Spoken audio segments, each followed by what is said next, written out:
നിവിൻ പോളി നായകനാകുന്ന ഏറ്റവും പുതിയ ചിത്രം പ്രതിച്ഛായ ഉടൻ റിലീസിനെത്തും. മാർക്കറ്റിന് ഡിമാൻഡ് അനുസരിച്ച് വിഗ്രഹങ്ങളെ സൃഷ്ടിക്കുന്നതും തകർക്കുന്നതും നിങ്ങളാണ്. മാർച്ച് 26-നാണ് റിലീസ് പ്രഖ്യാപിച്ചിരിക്കുന്നത്. സിനിമാ ജീവിതത്തിന്റെ 50-ാം വർഷത്തിൽ ബാലചന്ദ്രമേനോൻ അതിശക്തമായ കഥാപാത്രവുമായി തിരിച്ചെത്തുന്നു എന്നതും ഈ സിനിമയുടെ ഒരു പ്രത്യേകതയാണ്. ഷറഫുദ്ദീനും ഈ ചിത്രത്തിൽ ഒരു പ്രധാന വേഷം കൈകാര്യം ചെയ്യുന്നുണ്ട്. ബി ഉണ്ണികൃഷ്ണനാണ് പ്രതിച്ഛായയുടെ രചനയും സംവിധാനവും നിർവഹിക്കുന്നത്. പൊളിറ്റിക്കൽ ഡ്രാമ ഗണത്തിലുള്ള ചിത്രം ശ്രീ ഗോകുലം മൂവീസിന്റെ ബാനറിൽ ഗോകുലം ഗോപാലനും RD ഇലുമിനേഷൻസ് LLPയും ചേർന്നാണ് നിർമ്മിക്കുന്നത്. രാഷ്ട്രീയത്തിന്റെ പശ്ചാത്തലത്തിൽ കഥ പറയുന്ന ചിത്രം കേരളത്തിലും ഇന്ത്യയിലെ വിവിധ സംസ്ഥാനങ്ങളിലും വിദേശത്തുമായി 100ഓളം ദിവസങ്ങളെടുത്താണ് ചിത്രീകരണം പൂർത്തിയാക്കിയത്.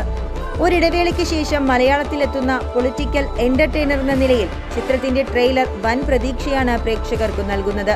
അടുത്തിടെ ഹിറ്റുകളിലേക്ക് മടങ്ങിയെത്തിയ നിവിൻ പോളിയുടെ അടുത്ത സൂപ്പർ ഹിറ്റ് എന്ന് തന്നെ പ്രതിച്ഛായയെക്കുറിച്ച് നമുക്ക് പ്രതീക്ഷിക്കാം. ഇനി ഞാൻ പറയും, സാർ കേൾക്കും.